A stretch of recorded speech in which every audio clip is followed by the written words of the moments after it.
me no fumble. I love you, she know the the money they open.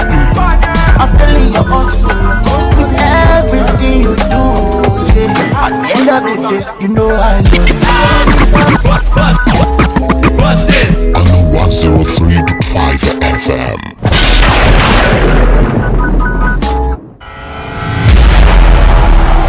This is on a 103.5 FM. Up next is 360 Parenting Hub.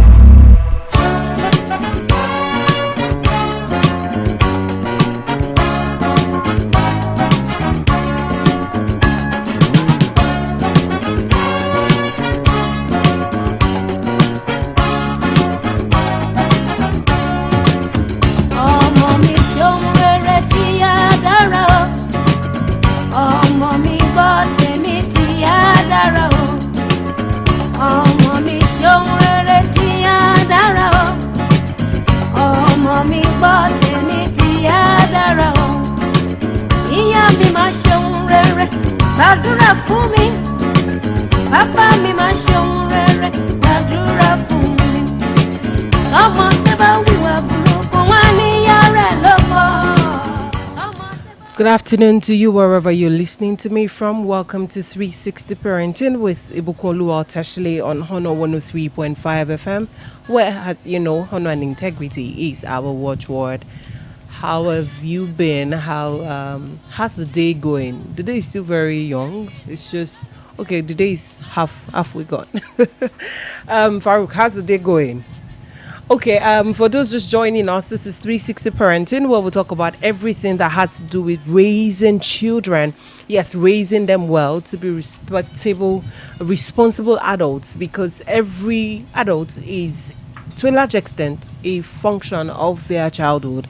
So what we do on 360 Parenting is to talk about everything that can help us as parents or as a society to parent these children, to parent them better. And that's basically what we do on 360 Parenting. Let me quickly, do we have the time? But let me just try and remind you or put you through that test. For those that are listening to us for the first time, if you say you are a parent, then you must be doing the following things that I'll talk about. First, you must be protecting your children. That's like your number one call. You must give them attention. I cannot overemphasize that. Children need attention. Children thrive on attention. And I always say, too much, there's nothing like too much attention. What you should not do is indulge your children, or maybe find a balance. There are times when we get to indulge them, but find the balance between indulging them. But giving attention to your children, you cannot give too much of your attention to them. And then you go to respond to them, respond to their needs, their fears, their worries, their concerns. Respond to them. Not that, when they complain about some things, even if what they are complaining about is in your parenting, you must respond to it. That's the truth about it. And, I like to say that we are all work in progress. There is no perfect parent anywhere. So even I, as I sit here with all the experience that I have, I am still learning to be a better parent. Over the weekend, maybe next week we would have that conversation. My son, was giving me some score or give me my score, and I had to have a conversation with myself that IBK, you're not doing well in that regard. So respond to them. You are the number one encourager. You're the number one cheerleader. It's not just about the destination when they're not doing well, but when they are doing well, let's not forget to give them their flowers. Let's always encourage them. The end is please nurture them. Be intentional about the skill sets, the character they are developing, the people in their life, what they wear, what they see, what they eat, where they go, how they sleep. Be intentional about nurturing them. It is your responsibility as a parent. And the key there is you teach and train them. Children learn from what they see. They learn from us. No child knows how to behave. They learn or they behave based on what we teach them, what we say to them. So it is your responsibility as a parent, whether it's parent in locals or, biological parents or in whatever standing that you are, to do all of these things. If you are not doing those things, you're either just an incubator if you're a mother or a sperm donor. So if you want to say you are a parent, then you must be doing these things. This is 360 Parenting with Ibukunoluwa Otesile on Honor 103.5 FM. ọmọ mi ṣohun rere tí á dára o ọmọ mi gbọ́ tèmi tí á dára o. Ìyá mi máa. On today's episode, we will be talking about breaking the stereotypes. Yes, breaking the stereotypes. Everywhere we go to, everywhere you turn to, there's just one form of violence or the other that you hear about or you experience, whether it's violence against women or violence against men, I dare say. And all of these things are rooted in inequality, in gender inequality, rooted in gender stereotyping. And what we want to talk about today is breaking the stereotypes. How do you, as a parent, ensure that you're not adding to the problem of the society by raising another child, another boy that is stereotyped, or raising another girl, another child that will be stereotyped, or that will be stereotyping another person? That is what we want to talk about today. What is gender stereotyping? Of course, I want to believe that we understand, the difference between gender and sex. Sex is, the biological features that differentiate between a girl and a boy. Now, gender has to do with cultural roles assigned to the sexes or to each of the sexes based on that culture or based on the tradition or based on the people of that place. Now, so when we say gender stereotyping, we talk about the things that we assume or that we judge maybe men or women by just because that's how the society views them or the society has certain expectations of them. And because of that, we just assume that, that's how it is supposed to be. I'll cite very quick example. A child falls and he cries, he hurts himself and he sheds a tear. And then you hear, why are you crying like a girl? Or there's somebody talking, a chatterbox, and you hear you're talking too much like a girl. And then you wonder, why do they have certain characteristics or certain expressions that they attach them to girls? And then you hear in some professions, a child wants to maybe be a medical doctor or be a pilot or an astronaut or something. And then you hear things like, girls don't do that, or women don't do this, men don't do that, men don't cry, men are not supposed to cry.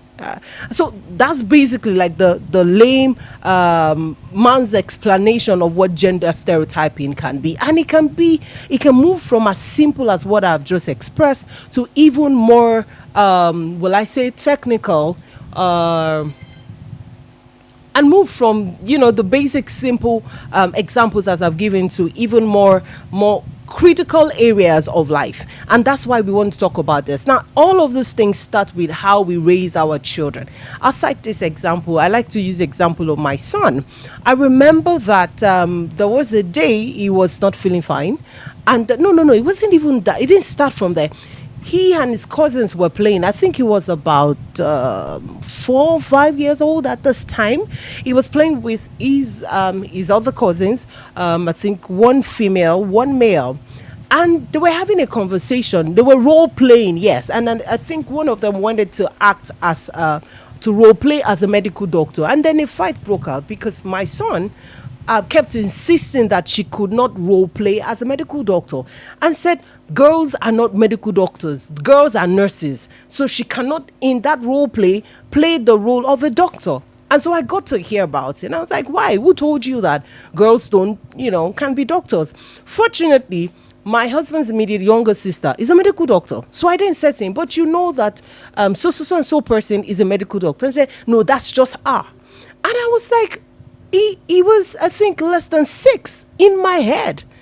How did my son get the idea that girls cannot be medical doctors, that girls are supposed to be nurses and boys or men are supposed to be medical doctors? So the next time I had the privilege of taking him to the hospital, he was actually indisposed.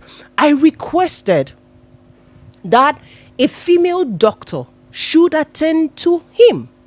Unfortunately, in the hospital, they had male nurses. So I insisted that they should have a male nurse attend to him and a female doctor attend to him. So during that, the physical examination and all of that, I then made that point that, but this is a medical doctor and she's female. So what am I trying to say? Now, I could have allowed that to pass and say, oh, they are just children, they're just playing. But I would have just reinforced in my son that gender stereotyping that he picked up from God knows where he picked it from. And so because children interact with other children interact with the society, they interact with other adults, it's important that we are intentional as parents about breaking these stereotypes. And that's what we will talk about quickly. We have less than 10, 12 minutes to talk about this. But let's take this break. We'll continue after it.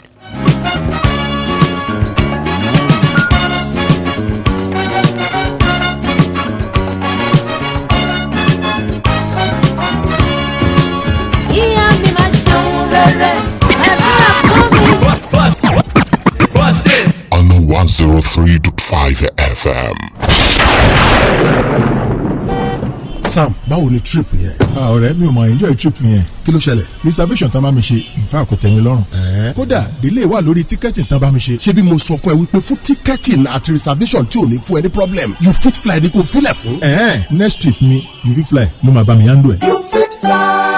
Ìrìn àjò lọ síbikíbi lágbàáyé wẹ̀lẹ̀mú ló jẹ́ nípasẹ̀ iléeṣẹ́ You Fit Fly. La fi sọ pé tẹ́ ẹ bá ṣe tán láti tẹkọ̀ létí lọ sẹ́yìíkéyìí orílẹ̀-èdè ní Europe, America, South America, Asia, Australia àbí èyíkéyìí ibi tó bá wù yín lórílẹ̀-èdè Africa. You Fit Fly ni ẹ bá dòwò pọ̀. Àmójúlẹ̀jà flight reservation, hotel reservation, educational consulting, visa processing. That is why you're enjoined to talk to us at You Fit Fly for seamless flight reservation. Visit us today at Success House, 7 Up Road, Oluyole Estate, Ring Road, Ibadan, or call 0901-111-1190. Website youfitfly.com. At You Fit Fly, your travel logistics will be sorted out seamlessly. Gbogbo onínáwó pátá tó fi mọ́ gbogbo aláṣẹ chicken tẹ́ fẹ́ lò bó ti wù kó pọ̀ tó DMGs ni ẹ máa bọ̀. Ẹ má wulẹ̀ làágùn jìnnà mọ́. DMG frozen foods ni ẹ máa bọ̀. Oh yes, whatever occasion it is, chieftaincy ceremony, housewarming, naming, birthday party, or whatever occasion it is, DMG frozen foods has got your back for whatever number of chickens you may desire. All caterers, worry less, as JMG is there for you to take care of your chicken supplies. Be it whole chicken or in pieces, JMGs will cut, will pack, and deliver to wherever you want it. Ajẹ́pẹ́tẹ́ bá ti ń ronú ìnáwó ẹ ṣá máa ronú JMGs fún irúfẹ́ iye chicken tẹ́ bá ń fẹ́. Bó ti wù kó pọ̀ tó kò sí wàhálà kankan. Ẹ kàn sí JMG frozen foods lẹ́ni ní plot 2 block F number 6 Olúbàdàn avenue Olúyọ̀lé estate lẹ́bàá Fumac pharmacy Ìbàdàn tàbí lẹ́ka àwọn tó wà ní off new garage Akala expressway lẹ́bàá Anchor mall kátó-déré Akari junction Ìbàdàn. Fún àlàyé lẹ́kùnrẹ́rẹ́ ẹ pè 09062864238 tàbí 09062968870. Think party chickens, think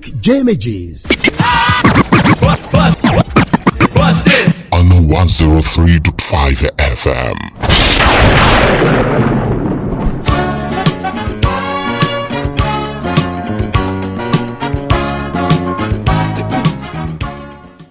Welcome back to 360 Parenting with Ibukunoluwa Otesile on 103.5 FM. We've been talking about breaking stereotypes, gender stereotype, the role that parents play, or what we need to do as parents to ensure that we raise our children well, we raise them in environments that ensure that they grow to be well-balanced children. And breaking gender stereotypes is one of the very, very important things that today's parents really must be intentional about it. It is as simple as, I think the bottom line that I'll just say at this point, or maybe should I close with that? Farouk, which one? I'm on my own. Okay, so let's talk about 5 things. The first that I'll say is diversify playtime activities. I'm not sure that it is written anywhere that only girls are allowed to play with dolls. I'm not saying that buy dolls for your male children. I am just saying that Be liberal. Let your children choose their preference. Now, diversify their playtime activities. What you introduce your children to early enough determines or would impact their preference, will impact their choice. If you give girls just dolls, how do you then expect them to want to be engineers? When you give toys to the boy child, you buy him a car, or you buy him a puzzle, or you buy him, things that he can actually pull out, and then you buy for the girl a kitchen set, or you buy. I'm not saying that girls should not do chores or girls should not be domesticated. Now, what I am emphasizing here is that it is important that we raise children without stereotypes. Now, every form of violence, whether it's violence against men, and I emphasize because I know that men also go through violence. Now, whether it is violence against men or violence against women, as we have more recorded, all of these things are tied many times to gender inequality, also tied to gender stereotyping. And that's why we're having this conversation this afternoon. So what I am saying is, let children develop as they should develop without your influence gender stereotyping them as what kind of playtime or play activities that they can have. So present them with as many opportunities as possible and let them gravitate towards their own preference. So it's important that as you are a parent, whether you're parenting a girl child or you're parenting a boy child, or you have both of them, as children, it's important that you diversify their playtime or their playtime activities. It's also important that you use inclusive language. What do I be mindful of the things that you say? Please, let's stop saying boys don't cry. Men cry. And it does not make them less of who they are, less men, if they cry. And that's the reason why you have men that are not emotionally intelligent around us, because we have allowed our men to suppress their emotions and feelings. How can somebody that has not learned how to express his emotions be able to understand your emotions? He can relate. So if we want to change that dynamics, it's important that we go to how we raise our boys, how we raise our girls. Let us teach them, yes, to embrace their pain, but does not mean that they deny the pain. Let them embrace their emotions and be able to express it. We raise our girls to believe that the life of a girl is synonymous with pain. She has to endure pain. She has to endure suffering. And these are the things that gender stereotyping cause or lead to in our children. So it's important that we use inclusive language. If you're going to tell your girl child to sit properly, don't say close your legs because you are a girl. Just say to her, sit properly, because it is ungentlemanly. It is uncouth to have a man sit down and open his legs. And the truth about it is, we allow some of those things, but they are not proper. Etiquette and, is etiquette and what's the other word we use for it? Okay, it's etiquette still. And what?